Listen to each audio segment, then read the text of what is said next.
हाँ जी, देखो अभी तो क्वेश्चन था हमारा ये 16 क्वेश्चन था, जिसको हमने बोला था कि इसको नेक्स्ट क्लास में करेंगे। क्वेश्चन क्या है? Mention the important consideration required while fabricating PN junction diode to use as a LED diode. ठीक है, तो मीनिंग क्या क्वेश्चन आपका ये है कि आप क्या क्या इंपॉर्टेंट कंसिडरेशन रखते हो,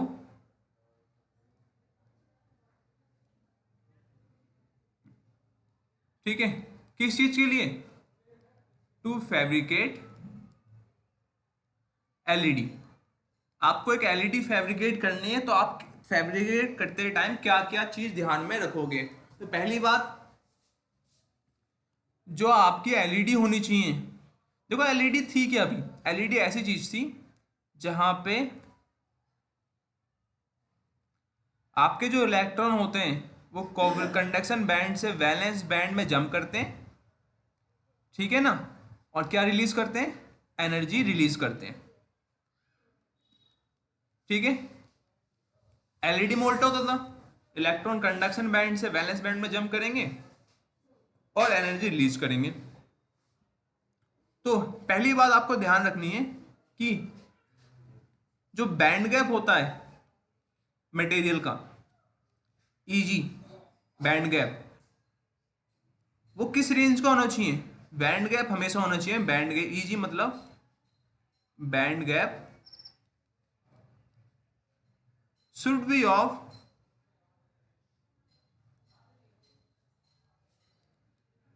रिक्वायर्ड एनर्जी ऑफ लाइट, ठीक है। बैंड गैप उस एनर्जी का होना चाहिए जिस एनर्जी की आपको लाइट की रिक्वायरमेंट है। जैसे कि सपोज करो मैं चाहता हूं कि मुझे इसमें से लाइट निकले कितने की? 1400 जूल के एनर्जी निकले, ठीक है। तो मेरा जो बैंड गैप भी होना चाहिए वो कितने का होना चाहिए? 1400 जूल का बैंड गैप हमारा होना चाहिए। क्लियर बात हो रही है आप लोगों को?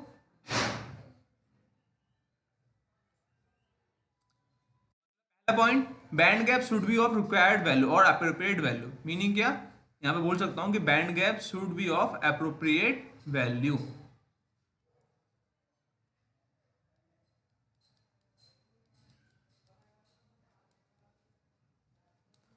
तो क्योंकि वीडियो यूट्यूब पे जाने वाले थे, मैं आपको बता दूं कि इस वीडियो में हम कर क्या रहे हैं? इस वीडियो में हम कर रहे हैं यहाँ पे सेमीकंडक्टर चैप्टर के अध्ययन के क्वेश्चंस, ठीक है ना।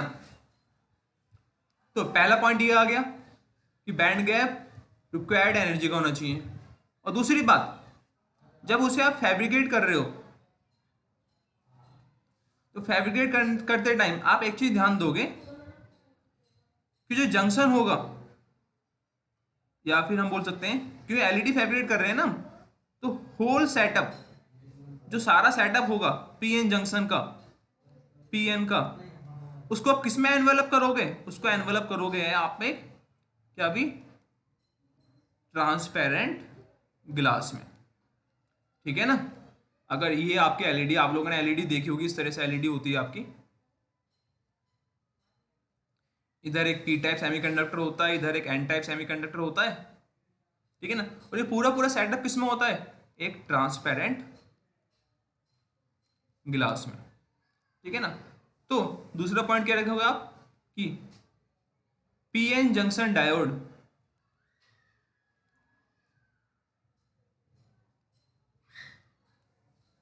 Should covered by layer of transparent glass, ठीक है ना, in all direction, her direction से वो ट्रांसपेरेंट ग्लास से कवर होना चाहिए, ठीक है भाई। और अगली बात, अगला क्वेश्चन इसमें यहां पे देखो 2 नंबर क्वेश्चन है, तो 2 पॉइंट ये हो गए, बहुत है। और अगली बात पूछिए, अगर आप सॉरी हाँ, इसमें ये what should be the order of band gap of light if it is required to emit visible range of light. तो अगर हम क्या बोलें, अगर क्वेश्चन ये आ जाए कि भाई आपको एक एलईडी चाहिए, ठीक है, जो कि क्या एमिट करे, विजिबल लाइट एमिट करे। ठीक है, एक एलईडी चाहिए जो कि आपकी विजिबल लाइट को एमिट करे। तो यहां पे आप लोगों को एक चीज हमेशा ध्यान रखनी है कि विजिबल लाइट की रेंज क्या होती है, 450 नैनोमीटर टू 700 नैनोमीटर। ये क्या है आपकी विजिबल रेंज। ठीक है बच्चों, बात समझ में आ रही है, आवाज आ रही है नहीं आ रही है, जल्दी से एक बार बताओ मेरे को। ठीक है, मुझे लगा सब।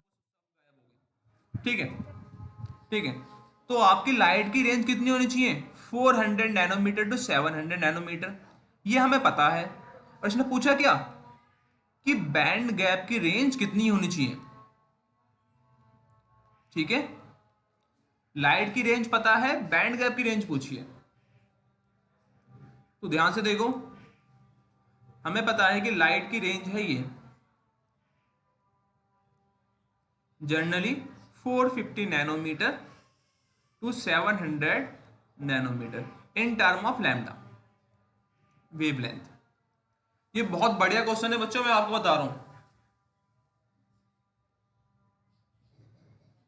तो मैंने आप लोगों को एक फॉर्मूला याद करवाया होगा, आप लोगों को याद है या नहीं है, कि एनर्जी जब भी आपको निकालनी हो इन इलेक्ट्रोवोल्ट में, तो आप कैसे निकालते, कोई बताएगा मेरे को फॉर्मूला,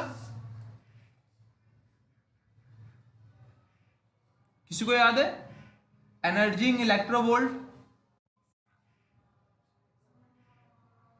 जो भी याद है बताओ जल्दी से। चलो मैं बताता हूं, 1.24 अपॉन में लैम्डा इन माइक्रोमीटर इलेक्ट्रोवोल्ट। याद आया नहीं आया,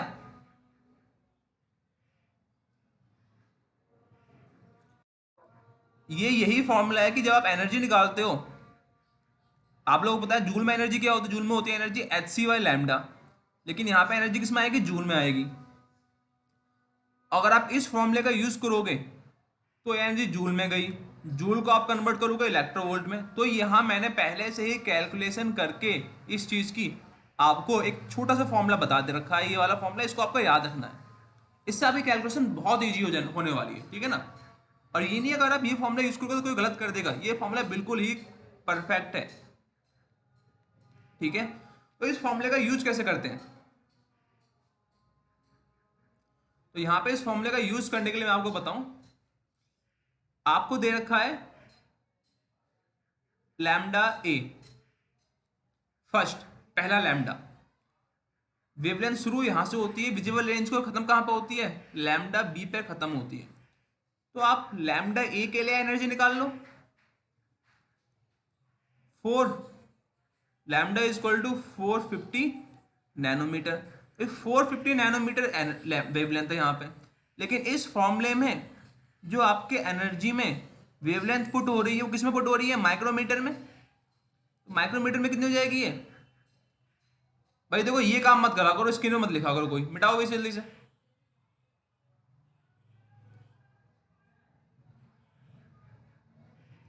और मुझे आप, मैं हर बार भूल जाता हूँ। ठीक है, अब आपकी स्क्रीन से वो ऑप्शन ही चला गया होगा। तो ये नैनोमीटर में, तो माइक्रोमीटर में कितनी हो जाएगी, 0.45 माइक्रोमीटर। ठीक है, लैम्डा ए, तो इसके लिए कितनी एनर्जी हो जाएगी, ईजी, ईजी हो जाएगी यहाँ पे 1.24 अपॉन में 0.45 इलेक्ट्रोवोल्ट। क्लियर बात हो रही है, इसको सॉल्व कर लोगे आपको आ जाएगी ईजी कहाँ पे, 4 लैम्डा इक्वल टू 450 नैनोमीटर। अब दोबारा से आप क्या निकालोगे, बैंड गैप निकालोगे कब, जब वेवलेंथ कितनी हो, 700 नैनोमीटर। तो ये कितनी हो जाएगी, 0.7 माइक्रोमीटर। तो यहाँ पे बैंड गैप कितना हो जाएगा, 1.24 अपॉन में 0.7 इलेक्ट्रोवोल्ट। ठीक है भी, तो जब आप डिवाइड करोगे, एक बार डिवाइड करो जरा जल्दी से, मैं करके बताता हूँ फोन से। तो जब मैं इसे डिवाइड करता हूं तो एक आता है 1.24 डिवाइडेड बाय 0.45, ये वाला आएगा आपका 0.558 इलेक्ट्रोवोल्ट, और ये वाला आएगा आपका 0.868 इलेक्ट्रोवोल्ट। तो बैंड गैप की रेंज कितनी होगी भी?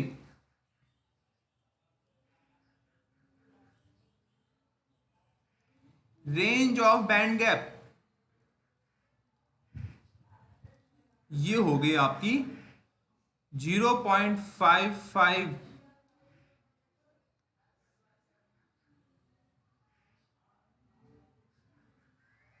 अच्छा, मैंने ये वाला गलत कर दिया, मैंने शायद दोनों ही गलत करे, एक बार दोबारा करता हूं मैं। 1.24 डिवाइडेड बाय 0.45, हाँ ये आएगा आपका 2.75 इलेक्ट्रोवोल्ट, और दूसरा वाला आएगा आपका 1.7 इलेक्ट्रोवोल्ट। ठीक है, तो बैंड गैप की रेंज कितनी हुई? बैंड गैप की रेंज हुई Eg should be greater than 1.7 electronvolt और लेस देन 2.75 इलेक्ट्रोवोल्ट। क्लियर बात हो रही है, नहीं हो रही है? जल्दी बताओ। ठीक है, अरे टाइम ही खत्म हो गया अभी, चलो कोई बात नहीं, टाइम के बाद तो कोई दिक्कत नहीं है। आज हमने मीटिंग पहले शुरू कर दी थी ना। तो अगला क्वेश्चन देखते हैं। राइट टू करेक्टरिस्टिक, याद रखना ये वीडियो जो है ये आपकी यूट्यूब पर अपलोड होगी आज की क्लास खत्म होने के आधे एक घंटे बाद। Write two features to distinguish between N type and P type semiconductor. अब यार ये बताओ एक एक करके, जिससे मैं पूछूंगा वो बताता जाएगा। एक तरफ मैं लिखता हूं एन टाइप और दूसरी तरफ लिखता हूं पी टाइप। कितनी बतानी कैरेक्टरिस्टिक? दो। यहां पे हम जितनी आती है उतनी बताएंगे, ठीक है ना, ताकि आप अगर एग्जाम में ज्यादा नंबर क्वेश्चन पे आए तो आप कर दो। तो एन टाइप में मैं ये बताता हूं, मेजोरिटी चार्ज कैरियर्स कौन से होंगे? मेजोरिटी चार्ज कैरियर्स इलेक्ट्रॉन होंगे, और यहां पे यही क्या होंगे? होल्स होंगे। दूसरी बात, यहां पे क्या होती है? पेंटावैलेंट इंप्योरिटी होती है, और यहां पे क्या होती है? वो ट्राईवैलेंट इंप्योरिटी होती है। अगली बात, यहां पे डोनर लेवल आता है और यहां पे एक्सेप्टर लेवल आता है। इसका बैंड डायग्राम ये होता है, सी बी, वी बी और डोनर लेवल। ठीक है, और इसका बैंड डायग्राम क्या होता है भाई? सी बी, वी बी और ये क्या है यहाँ पे? Acceptor level. क्लियर हो रही है बात? इतना कर दोगे मोर देन इनफ। ठीक है, ठीक है। अगली बात, give two advantage of LED over conventional incandescent. ये नाम मैं कभी बोल नहीं पाता तो उसके लिए कोई दिक्कत नहीं है। मतलब जो नॉर्मल लैंप होते हैं उनके ऊपर जो एलईडी होती है उसके क्या क्या एडवांटेज है? तो एडवांटेज लिखोगे एलईडी के। पहला एडवांटेज क्या होता है एलईडी का? लॉन्ग लाइफ स्पैन या फिर लाइफ टाइम। ठीक है, उसकी लाइफ टाइम काफी ज्यादा होती है। एक एलईडी का बल्ब आपको 2 साल 3 साल 4 साल चल जाता है, कोई दिक्कत नहीं होती। और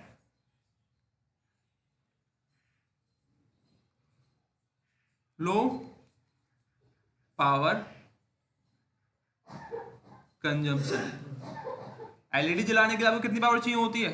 5 वोल्ट, 6 वोल्ट, 10 वोल्ट, 12 वोल्ट। ठीक है, अगली बात,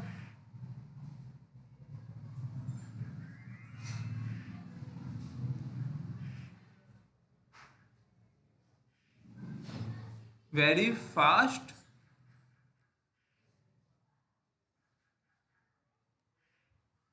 या फिर हम बोल सकते हैं, क्या बोले भी,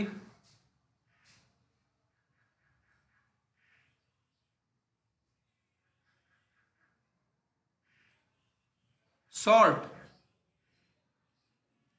on off switching time. Short on off switching type का मीनिंग क्या है कि जब इसे आप स्विच ऑन करोगे तुरंत ऑन हो जाएगी, स्विच ऑफ करोगे तुरंत ऑफ हो जाएगा। ऐसा नहीं कि पहले गर्म होगा फिर दोबारा बाद में जाके ये लाइट को एमिट करेगा, ठीक है ना। और अगली बात, लो कॉस्ट। कॉस्ट क्या होता है, बहुत कम होता है। अगली बात, available in many colours. Colours में बहुत सारे कलर्स में अवेलेबल होते हैं भी ये, ठीक है। इतनी बात ठीक है भी।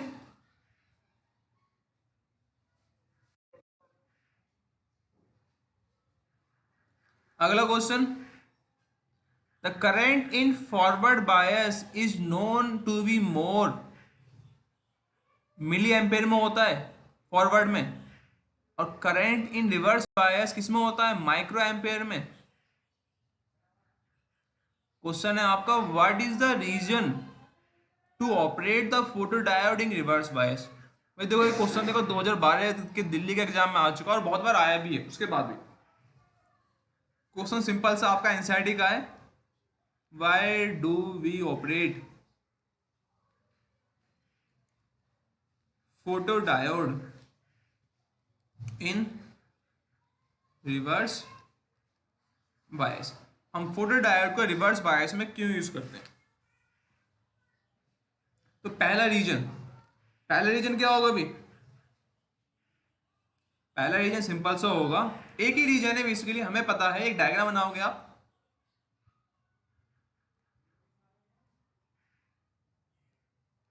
पी साइड एन साइड, इसको करोगे रिवर्स बायस,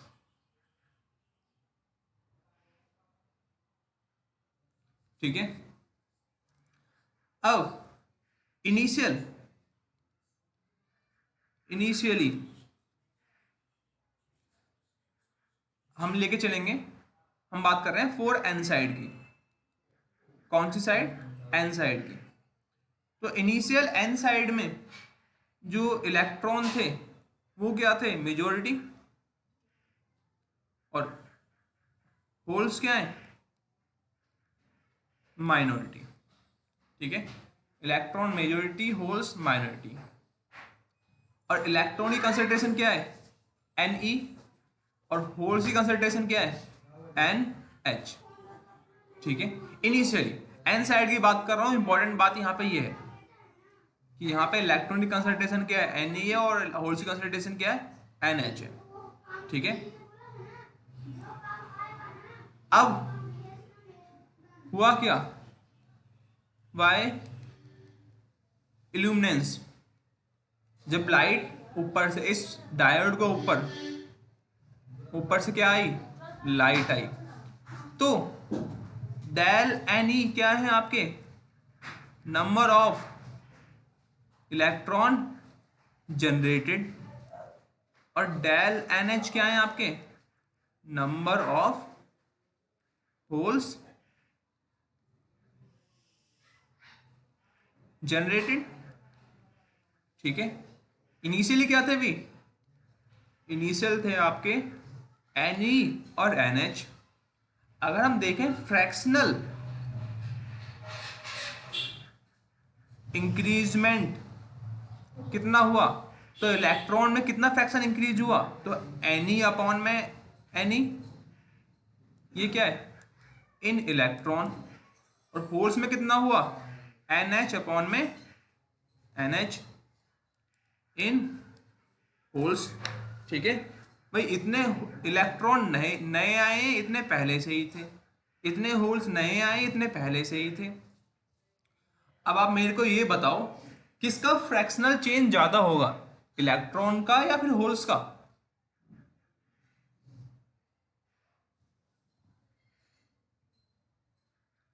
एक चीज मेरी बात ध्यान से सुनना, ये जो नंबर ऑफ इलेक्ट्रॉन जनरेट हुए हैं और जो नंबर ऑफ होल जनरेट हुए हैं ये लगभग लगभग आपस में बराबर होते हैं। तो del N E equal to del N H, तो भाई ऊपर वाली क्वांटिटी दोनों में सेम, तो जिसका डिनोमिनेटर कम उसका क्वांटिटी ज्यादा। तो हमें पता है कि N H is less than N E for N side. N side में एन एच एन ई से बहुत कम है। मीनिंग क्या है? And del N H is nearly equal to del NE means del NH upon में NH should be greater than del NE upon में NE। Clear बात हो रही है नहीं हो रही है?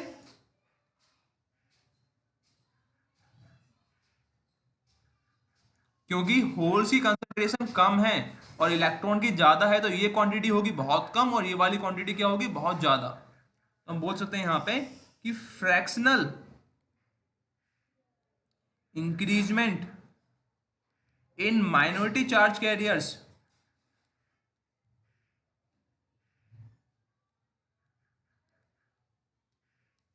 Is very high. इसलिए हम क्या किस में यूज करते हैं इसको? We use in reverse bias. इसलिए हम इसको रिवर्स बायसिंग में यूज करते हैं। जल्दी से बताओ ये क्लियर हुआ नहीं हुआ?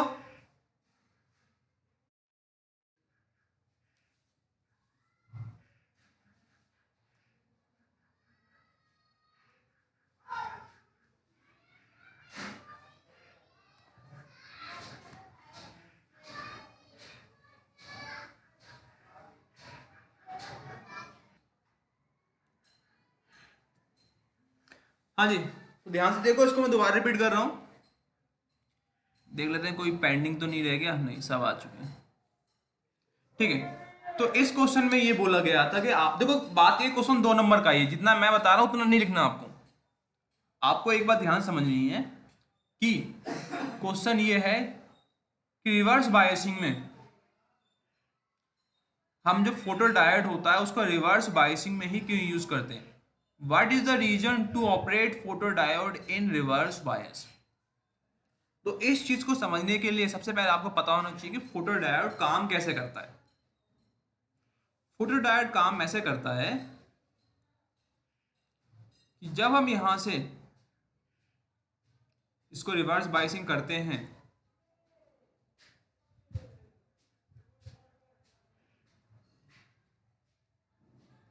ये पी साइड, ये एन साइड, तो उसकी वजह से होता क्या है? उसकी वजह से होता है कि यहाँ पे अंदर ही अंदर ये जो पोटेंशियल बैरियर है, आप सभी को पता है कि रिवर्स बायसिंग में पोटेंशियल बैरियर बढ़ जाता है, एक्सटेंड हो जाता है। तो उसकी वजह से ये पोटेंशियल की जो फील्ड है वो इंक्रीज हो जाती है। अब ध्यान से सुनो, अगर एक फोटोन आया, एक फोटोन, तो एक इलेक्ट्रॉन जनरेट होगा और एक होल जनरेट होगा। ठीक है, अभी जो इलेक्ट्रॉन है ये इस पॉजिटिव टर्मिनल की तरफ भागेगा और जो होल है ये भागेगा नेगेटिव टर्मिनल की तरफ। क्लियर बात हो रही है? क्योंकि रिवर्स बायसिंग है। अब इतनी बात समझने के बाद आप लोगों के दिमाग में क्वेश्चन ये होगा कि भैया आप ये बताओ, इसको हमने अब रिवर्स बायसिंग में करा क्यों? वो इसलिए करा, देखो होता क्या है। सपोज करो यहां पे 10 फोटोन आए, 10 फोटोन। और एक और बात आप लोग ध्यान देना, रिवर्स बायसिंग में कौन सा करंट फ्लो होता है? अभी minority charge carriers. Reverse biasing में माइनॉरिटी चार्ज कैरियर्स फ्लो होते हैं। ठीक है,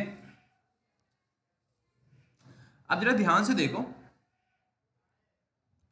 10 फोटोन आए मेरे। ठीक है, 10 फोटोन ने 10 तो इलेक्ट्रॉन जनरेट करे और 10 ही होल जनरेट करे।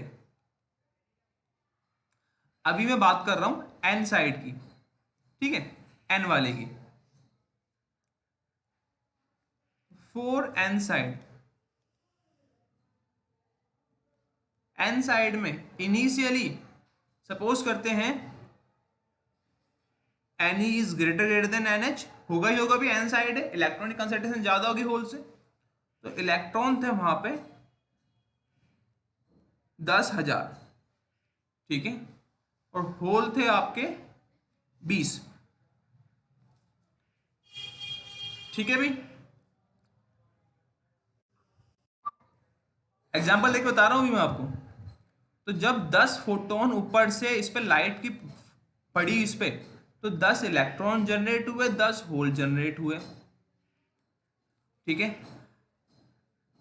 और एन की तरफ अगर हम देखें तो 10,000 इलेक्ट्रॉन है और सिर्फ 20 ही होल्स हैं।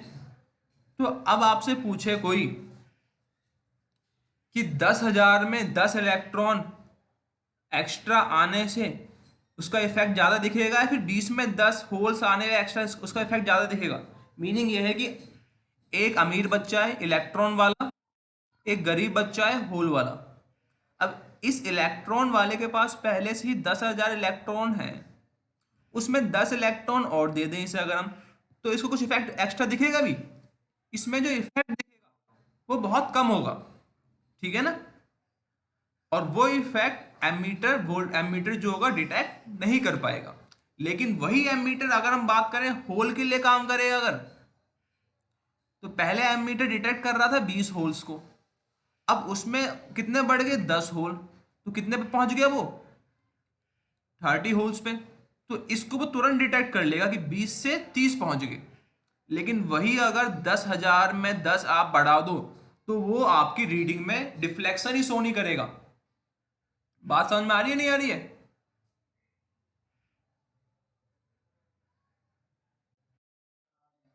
ठीक है ना।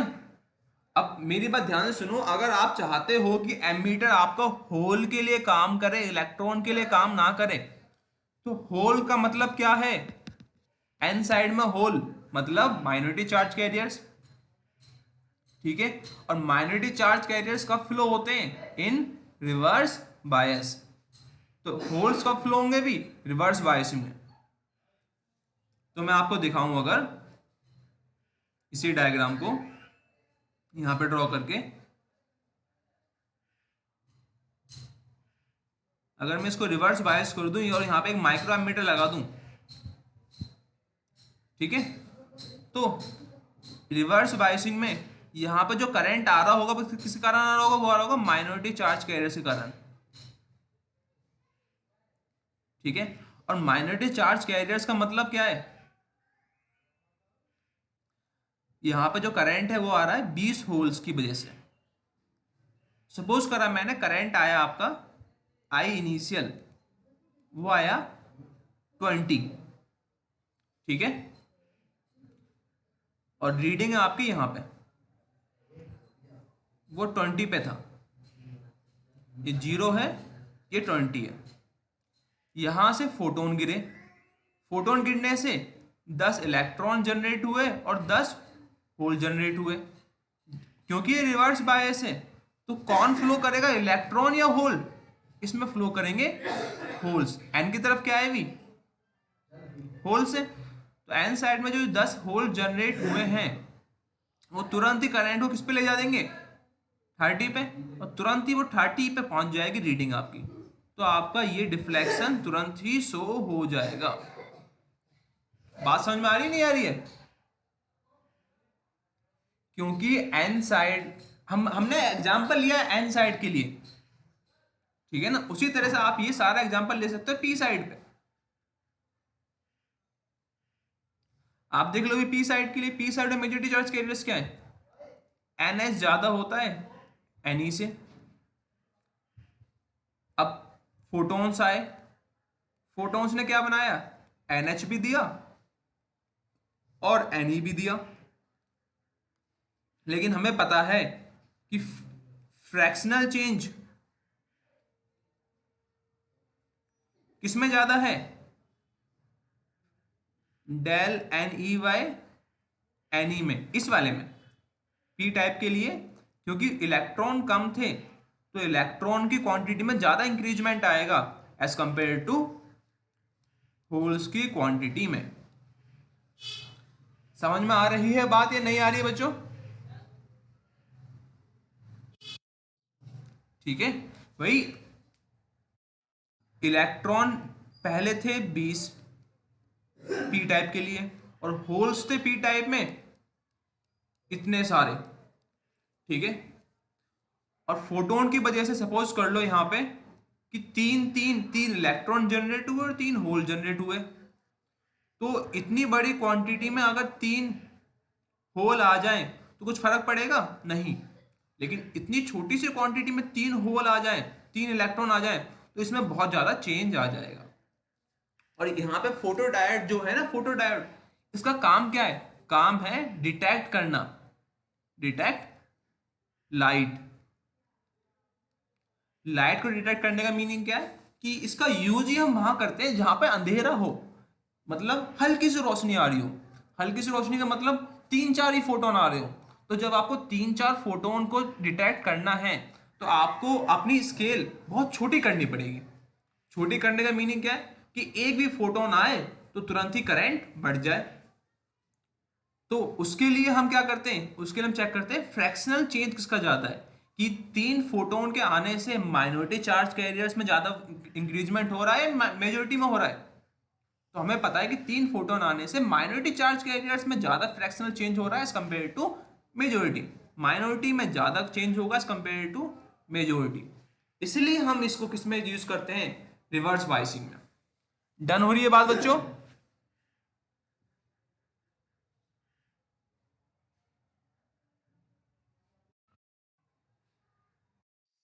अभी भी कितनों का नहीं आया?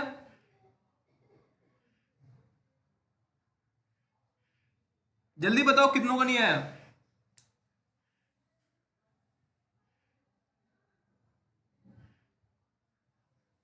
सबको आ गया?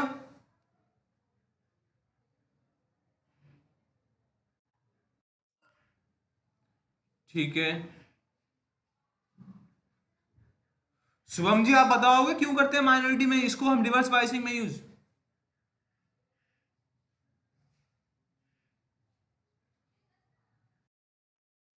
हाँ, फोटो डायोड को रिवर्स बायसिंग में क्यों यूज करते हैं?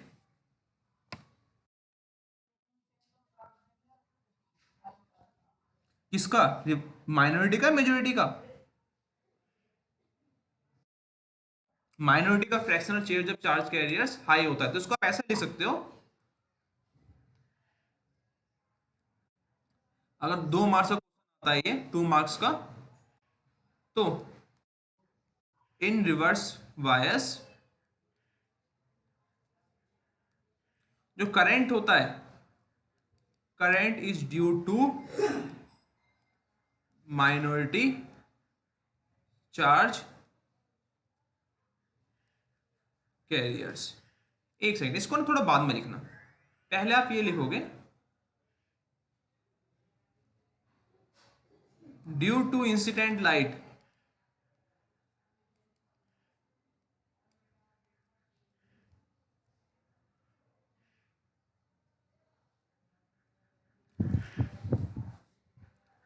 del and E is change in electron concentration and del and H is change in holes concentration, ठीक है। और let consider N type, N type को कंसीडर करेंगे हम, एक साइड को कंसीडर करते हैं, ठीक है ना। एन टाइप के लिए N is greater than N H होगा। तो इसका मीनिंग क्या है? Fractional change del n e y del, sorry N E is less than del n h upon में एन एच, ठीक है। और हम लिख सकते हैं fractional change in minority charge carriers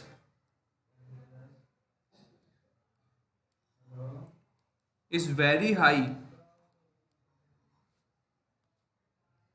और माइनॉरिटी चार्ज कैरियर्स किस में फ्लो करते हैं? रिवर्स बायसिंग में। So that's why we use photodiode in reverse bias, because in reverse bias जो आपको करंट फ्लो होता है, current flows due to minority charge. Clear बात समझ में आ रही है बच्चों, नहीं आ रही है?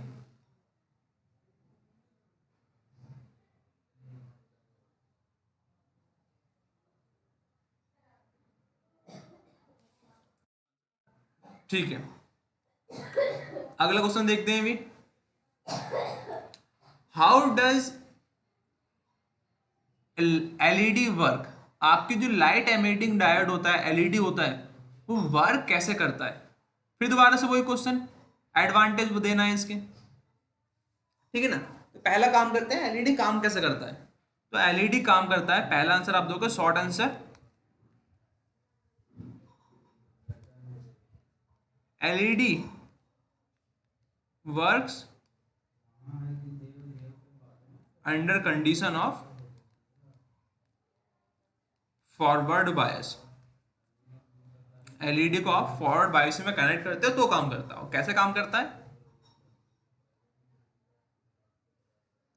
इधर पी साइड, इधर एन साइड, फॉरवर्ड बायसिंग कर दिया, ठीक है। यहां से होल आएंगे, यहां से इलेक्ट्रॉन आएंगे, होल इलेक्ट्रॉन कंबाइन करेंगे और एनर्जी को रिलीज करेंगे। तो electron from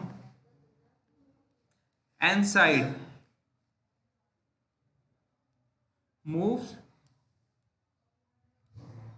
toward P and holes from P side moves toward N। Electron N से P की तरफ जाएंगे और होल्स P से N की तरफ आएंगे and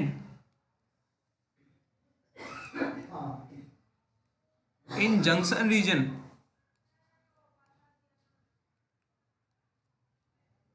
holes combined with electron and release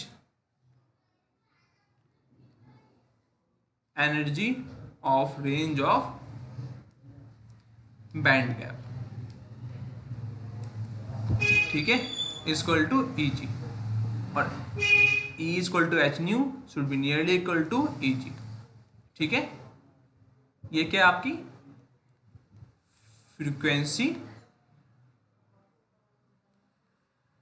emitted, कितनी फ्रीक्वेंसी की लाइट एमिट होगी, तो जितना बैंड गैप होगा उसी के अकॉर्डिंग आपकी फ्रीक्वेंसी निकल जाएगी Eg बाय एच, ठीक है। क्लियर बात हो रही है बच्चों?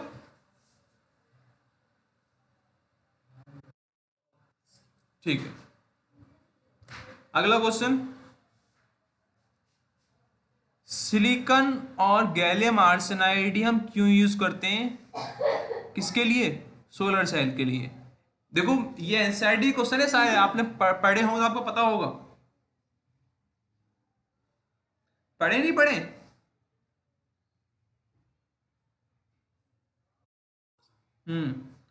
तो सिलिकॉन और गैलियम आर्सेनाइड का क्यों यूज करते हैं? पहली बात, हम जो भी मटेरियल यूज करते हैं वो हमारा होना चाहिए कॉस्ट इफेक्टिव, क्योंकि हमें पता है कि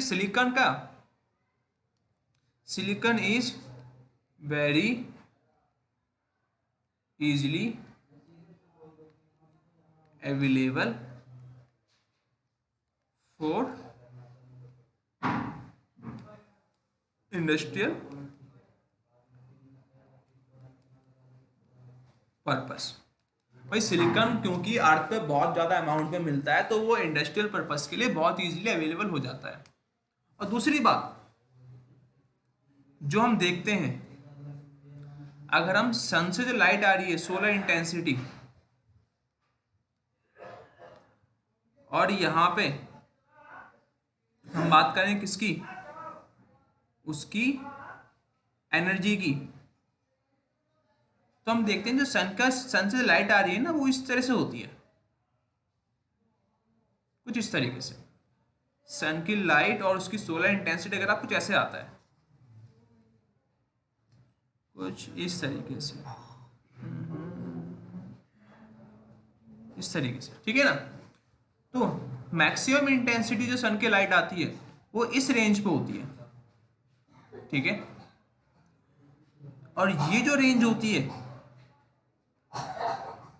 इस एनर्जी की रेंज, देखो बात क्या है, जो आप सोलर सेल बनाना चाह रहे हो, सोलर सेल में होता क्या है, सन की लाइट आई, उसको कौन एब्जॉर्ब करेगा, एक एटम एब्जॉर्ब करेगा, ठीक है, और अपने इलेक्ट्रॉन को निकाल देगा, और फिर वही इलेक्ट्रॉन सर्किट में फ्लो करेंगे और करंट जनरेट कर देंगे, ठीक है।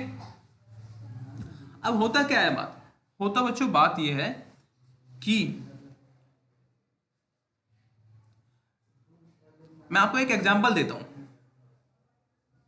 ये हमारा सोलर सेल है, सपोज करना, ठीक है ना अभी, और यहां मैंने एक एमीटर लगा रखा है और एक बल्ब लगा रखा छोटा सा, ठीक है। सपोज करो कि यहां पे सन की लाइट का बैंड गैप है, ईजी है आपका 10 इलेक्ट्रोवोल्ट, ठीक है। तो जिससे पूछूं वो बताएगा, अगर इस मटेरियल का बैंड गैप 10 इलेक्ट्रॉन वोल्ट है और जो सन से लाइट आई वो आई 4 इलेक्ट्रोवोल्ट की, तो क्या करंट जनरेट होगा? हाँ जी आदित्य जी,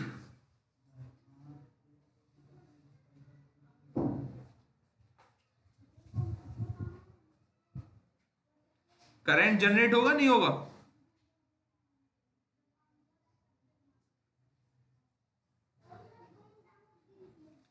सन की लाइट से, आदित्य आवाज आ रही है?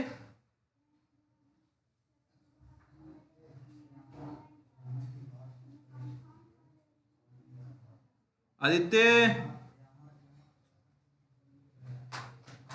ये लड़का पागल बना रहा है, चलो कोई बात नहीं। अमन सिंह बताइए आप।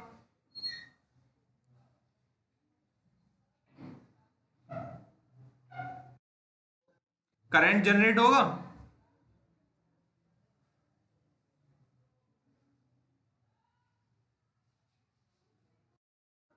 अच्छा, प्रीति बच्चे आप बताओ, करंट जनरेट होगा क्या?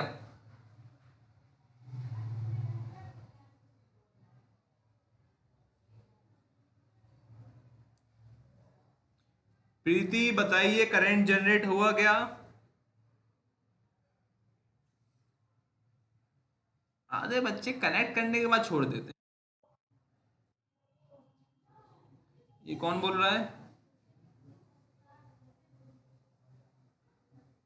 प्रीति आप बोल रहे थे बच्चे? हाँ, पिंकी बोल रही है, दोबारा बोलना जिसने बोला। ठीक है, तो पिंकी बच्चे आप बताओ कि क्या करंट जनरेट होगा यहाँ पे? नहीं होगा। देखो क्यों नहीं होगा, जिसको नहीं पता उसको रीजन बता दो। यहाँ पे करंट जनरेट करने के लिए एनर्जी कितनी चाहिए अभी, वोल्ट की, और बाहर से कितनी आई, 4 इलेक्ट्रोवोल्ट, तो करंट जनरेट ही नहीं होगा, ठीक है। समझ में आ रही है बात, नहीं आ रही है?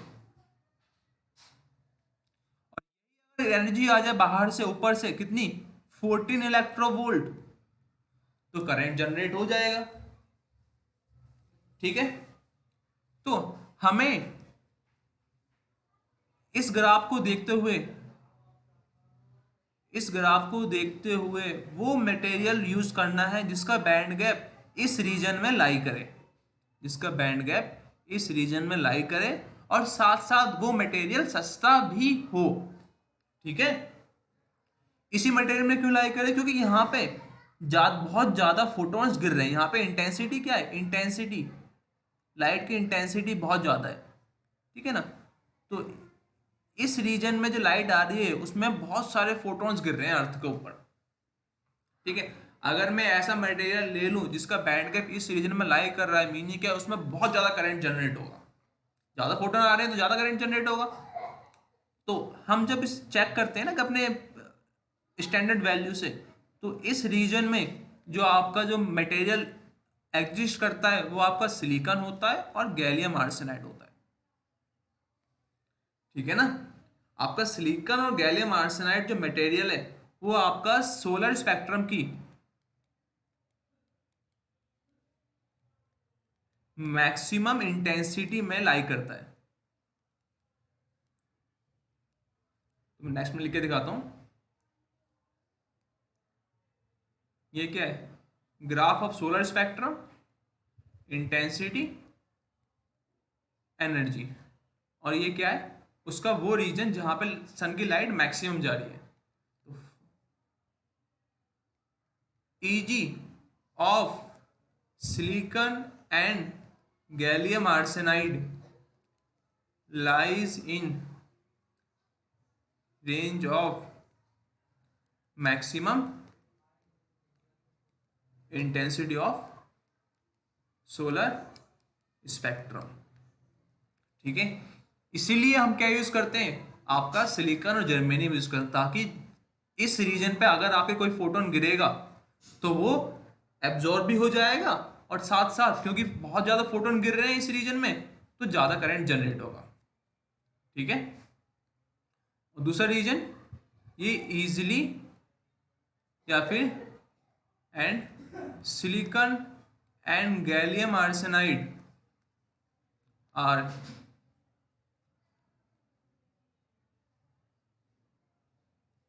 Available on earth easily, earth में इजीली भी अवेलेबल हो जाते हैं।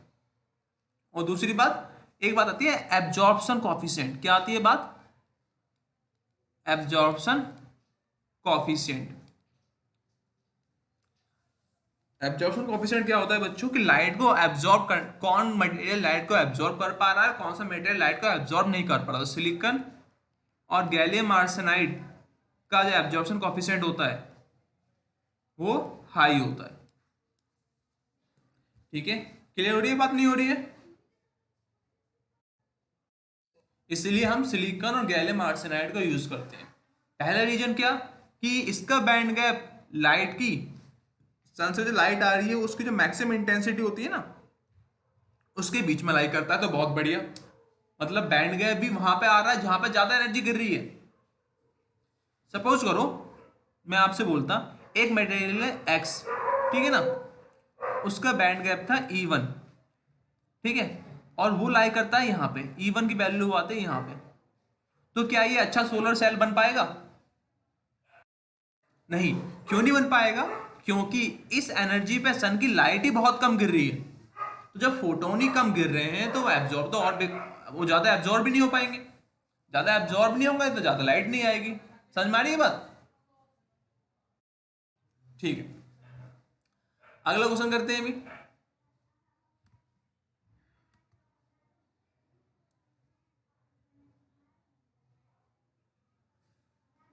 How is forward biasing different from the reverse biasing?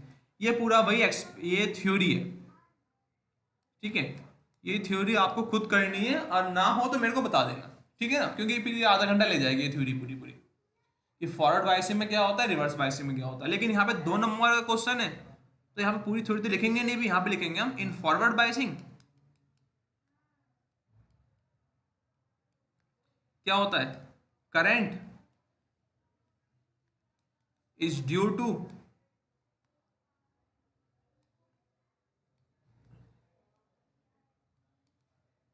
Majority charge carriers.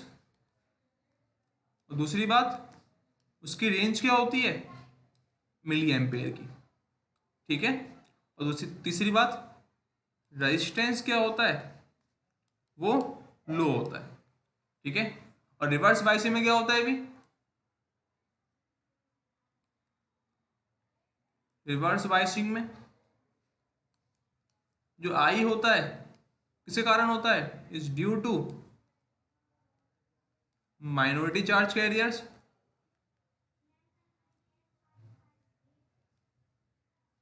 ठीक है, दूसरी बात, रेंज होती है वो किसकी, माइक्रो एम्पेयर। और तीसरी बात, रेजिस्टेंस क्या होता है, हाई होता है। चौथी बात, डिप्लीशन लेयर जो होती है वो इंक्रीज होती है। और यहाँ पे डिप्लीशन लेयर जो होती है वो डिक्रीज होती है। बात समझ में आ रही है नहीं आ रही है? ठीक है, इतना ही लिखना है बस पॉइंटों में। अगली बात, डिप्लीशन लेयर फॉर्म कैसे होती है भी, इसको मैं नहीं बताऊंगा। जिसको समझ में नहीं आए कल 15 मिनट पहले ज्वाइन कर लेना, मैं एक्सप्लेन कर दूंगा, ठीक है ना।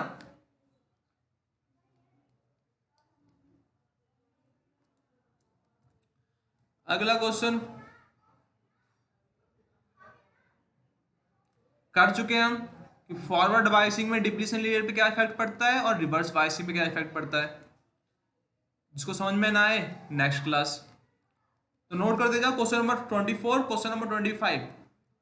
15 मिनट पहले ज्वाइन कर लेना जिसको समझ में ना आए।